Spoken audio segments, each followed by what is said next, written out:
I was like, what is happening? And I go to my LinkedIn. Yeah, someone hacked into my LinkedIn account and stole it.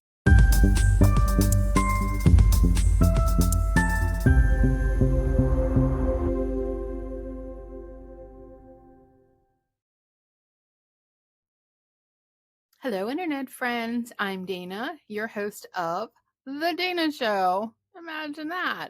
And you know what we do here? We BS about business and branding. Today, I'm bringing you 5 surprising mistakes you could be making in your business. And these are intended to help you not make them and maybe not go through some of the headaches that I did with some of these. So, for our very first one, we're going to have a little story time. This is something that happened to me in absolute horror. I woke up on a Sunday morning to this series of emails in my inbox. A new email address was added. Two-step authentication was turned on. Here's the PIN. Your password was changed. I was like, what is happening? And I go to my LinkedIn and I find out, yeah, someone hacked into my LinkedIn account and stole it. This was in early September. I was thinking about launching my business. My unemployment was running out and I needed my LinkedIn to work. And it, it, it was so stressful. And because it was a Sunday, there wasn't anything I could do about it because it's not during normal business hours. So someone hacked into my account. They changed the name from Dana to Anna. They changed everything. They changed the title, where they worked, where they went to school. I have over 500 connections. I actually have over 800 connections on LinkedIn. So it's an important place for me when I'm networking and keeping in touch with people and getting clients. And to lose all of this it was, I can't, it's, it wasn't the worst thing, of course, that ever happened to me, but it wasn't great.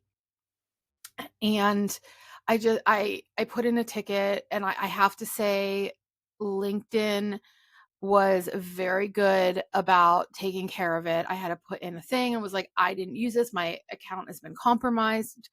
But they were like, thanks. But like, you're not going to be able to access your account to check it because I don't have access to the account. So they like to do all their communication through LinkedIn, but I couldn't communicate to them through LinkedIn because I didn't have access to my LinkedIn account because someone else stole it and changed the password and the two-step authentication.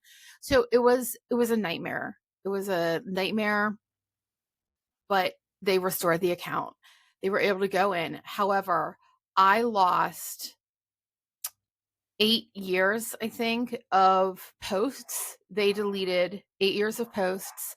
I lost all of my recommendations and they messaged hundreds of my contacts saying like, hey, remind me how we met, or I haven't talked to you in a while. And because I'm not a recruiter, LinkedIn wouldn't take those back. So for months, this was a year ago now, I think 9, 10 months, a couple months ago is the last time someone actually reached out to me and was like, oh, sorry, I don't check LinkedIn often, because once it changed back to my name. So then people, first of all, some people disconnected with me. They removed the connection because they didn't know who this Anna person was and they didn't know it had been me. And then, so I lost a few.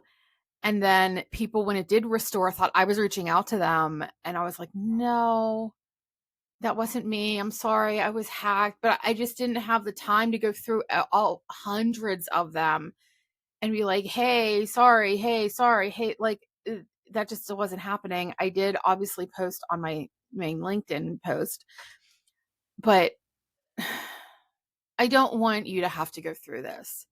It was stressful. I have been on LinkedIn pretty early on. I don't know exactly how old LinkedIn is, but I have probably 20 years of connections on there. And the thought of losing that all and having to start over, it was not fun. I do not want you to have to go through something like this. Please turn on two-factor authentication. You should do that anyway, but especially anything that's connected to your business, because I didn't know this was a thing, but apparently on LinkedIn, it's easier for someone to come in and steal your account to access all of your contacts, and then they spam them. And I don't know what the end goal is there. Probably like most scammers are trying to get money out of you, but it was a very unpleasant experience. I do give credit to LinkedIn for handling it quickly. Um, Part of what is disturbing is they handled it so quickly. They have a whole department dedicated to it because that's how often it happens. So please turn on two-factor authentication on anything related to your business and save yourself from this massive, massive headache. You will thank me. You won't even know how good it is. Okay. And then, okay, so that's the first one. Our second one is not utilizing your Facebook profile. And I'm not talking about your profile for your business. That's your business page. That's your Facebook page. I'm talking about your personal profile. This is my personal profile. And so my header advertises my business. It doesn't stay like this year round. I will occasionally change it. Like when my daughter graduated from high school, when I got married this summer, I will change this occasionally. But when I don't have something going on in my life that I really want to highlight, I put this up. This is my branded message. Build a brand as magical as you are every day with my professional headshot. And I also change this background seasonally. So this is my fall background. Um, right after Thanksgiving, I'll change it to like a wintry background. So also on here, I have, and this is my public view. So if you were to come to my page and view this and we're not friends, this is what you would see. So in my intro, helping small businesses build a brand as magical as they are every day. It's the same message, right? And then I have my credentials. I am an adjunct professor at Point Park University, and I am what I call a brand alchemist at Dana Schulte Communications LLC. That is the legal name of my business. I don't generally use it like publicly, but that is what I legally call my business.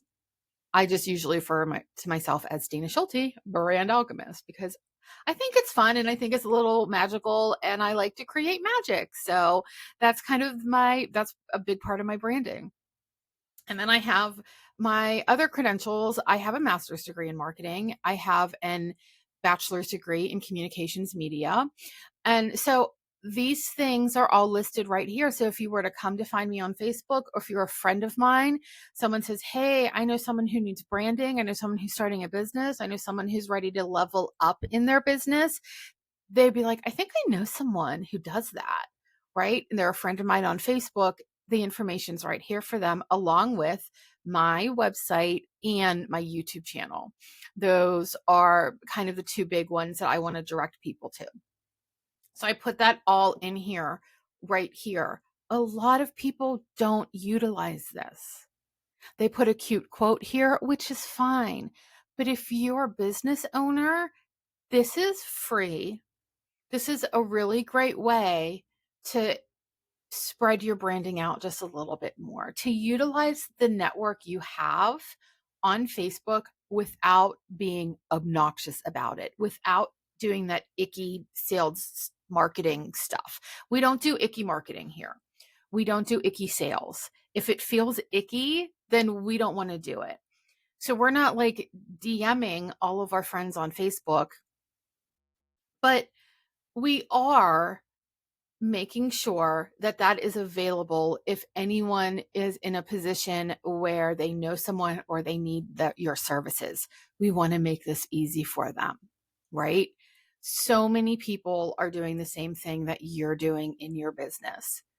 If you're a lawyer, there's 100 lawyers. If you're a realtor, there's 100 realtors. You're a hairdresser, 100 hairdressers. A landscaper, there's an infinite number of possibilities. So you want to make it easy for people to know what you do and how to find you and how to refer you. And this is a really, really great way to do it. That's not obnoxious, that you can feel good about. And then things that I also do is whenever I publish a new episode, I post it on my page, and then I post it on my my profile too. Which apparently I don't put a lot of stuff publicly. So but I do that for my friends so that they can see what I'm doing. And again, without being totally obnoxious about it, I don't post about that stuff all the time. It's, I do the once and then the rest of it stays on my business profile. But just to let people know, what I'm up to. I find that to be helpful. Okay. The next thing I want to talk to you about is, so many people make this mistake when they first start out. And then sometimes it just never sort of happens. And that's creating a legal business. If you are making something and selling it on Etsy, you may not need to create a legal business right away. But at some point, you want to do that. If you are providing a service where you are like a hairdresser, you're touching people. You want to be protected. If you're a landscaper, you're a lawyer, a lot of those types of professions require you to deal with people that is in a higher risk way. If you are on someone's property, you are touching their property, as a landscaper is, you have a chance of damaging something or injuring yourself or something happening that could become a legal issue. When you become a legal business entity, it takes away your personal liability from that equation. So if something happens and you have someone who goes down the road to sue you, this is like a worst case scenario, but you have to think about these things. Someone sues you, your personal assets are safe. You don't have to worry about them coming after your house, after your retirement, your savings, your vehicles, anything like that, because it creates a barrier where they can only come after your business. But so many people, especially when they start, just don't want to have to deal with it. It sounds confusing. It sounds expensive. There's all these mental barriers that people will put up to prevent them from doing that legal work. And to be honest, it's not that hard. For me, now I'm someone who I don't meet people in my home. I don't touch people like a hairdresser or a masseuse or a chiropractor. I'm not dealing with major legal things like a lawyer. I'm not working with their property. So I don't have those legal considerations. But what I did is I just went online to my state and I registered as an LLC, and it cost like $125 or something. And then I went to the IRS page and created my EIN, my employment identification number, or employer identification number. And that was the main things I needed to do. Now I have a business entity, I have an LLC, and it protects my family. And it helps me just keep everything separate. And then when you do that, you can also create a separate bank account. There's all these other things that come with it. When you're setting up payment online and you want to set up a Stripe account or something, or, and you want to do a business account, you have your EIN. It just makes everything go so much more smoothly. So please, please create a legal business entity if you're in business. It is so, so important. So the next one is something that I am guilty of. I kind of maybe do this once or twice. Is not tracking your expenses. It's so easy to forget that, oh, you paid for this, oh, you paid for that, or you paid for whatever. But those things are tax write-offs, which again is why you create a business entity, a legal business entity, so that you can take advantage of those tax write-offs. So for example, your website is a tax write-off. It is considered a marketing expense. So anything related to your website, from if you were to hire me, paying me as a business expense, registering your domain name, hosting, and any other work that comes with your website, any branding, any graphic design, any setup, anything like that is all considered a marketing expense on your taxes. And so you want to make sure you're tracking that, because what I end up doing is it's like, April 15th at like 3:30, and I'm like, I guess I need to do my Schedule C. And because I don't have a ton of expenses, I don't hire an accountant. I do recommend looking into that when you grow to that point. But I've not gotten to that point that I feel the need for an accountant. So I do it myself. But even if you have an accountant, you want to track everything. Your accountant will love you so much if you track everything. And there's things that you don't even realize. Like this space here is my home office. It is solely used for this. So this is a write-off part, which takes part of my internet bill, my electric bill, all of those things that my overhead is very low because I do work out of my home. I don't have a brick and mortar store, but you want to make sure you're tracking all of those things. Training books, conferences, travel, mileage. If you go and meet clients somewhere, if I'm doing a video, I got to meet you in person. And so all of those things you should be tracking. So those will help you in the end. That will make your life very easier when you're sitting down to do your taxes, or you're working with your accountant or whoever your financial professional is to do those things at the end of the year. Okay, so our last one is getting ahead of yourself and buying services that you don't need. And this might seem a little counterintuitive because I am a service that I think you need in your business. But it is really easy to do the ooh, shiny. Ooh, shiny. Look at that new thing. Ooh, shiny. Look at that new thing, especially as AI tools continue to grow. And I have tried a bunch of different things. I paid for AI assistants and they were helpful. I didn't love it, and I didn't feel like it was worth the cost that I put into it. Especially when a lot of the things that I was doing could have been done for free. So why was I paying for something? Because I'm going to have it check like my grammar and things like that. And that I can get that accomplished for free. I found that any ideas I had generated through AI just really weren't very good. And it was pretty much the same thing everyone else had. So, and I feel like my business wasn't big enough to really need it at that point. I didn't need like all of these social media assistants and I just didn't really need that all. It was, especially because of what I do, I was able to handle those things on my own. So I also paid for a service, which, speaking of tracking expenses, I had a bad experience in the past with a large, well-known expense accounting type service that I won't name. And I had a really, really terrible experience with them years ago.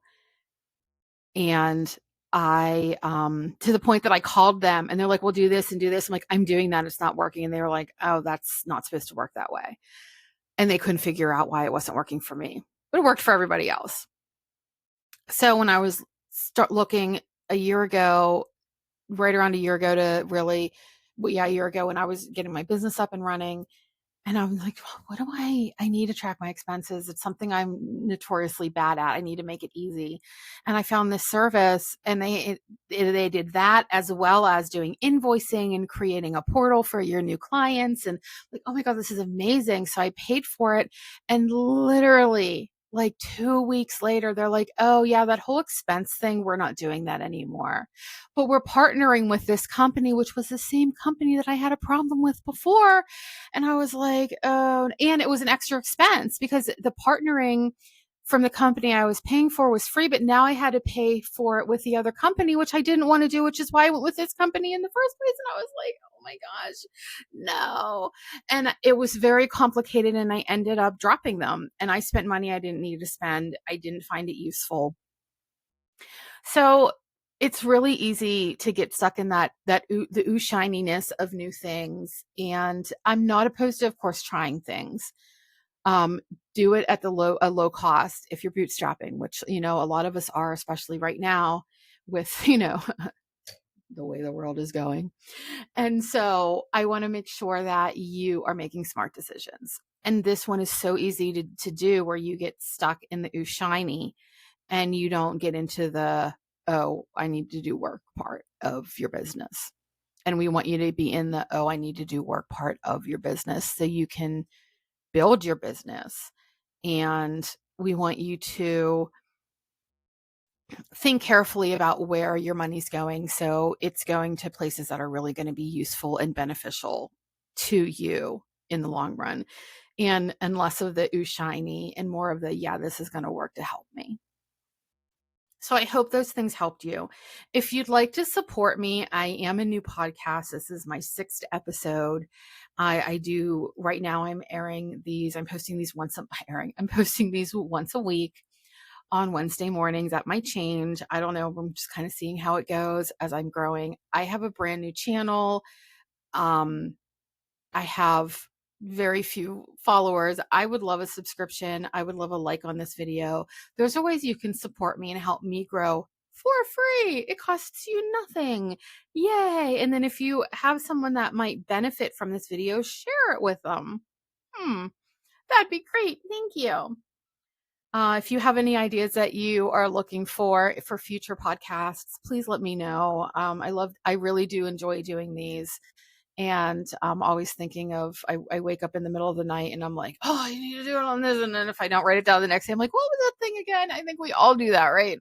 So I do love doing these and I love coming up with new ideas. And I really just want to help you grow in your business as I grow in my business and we can all help each other out.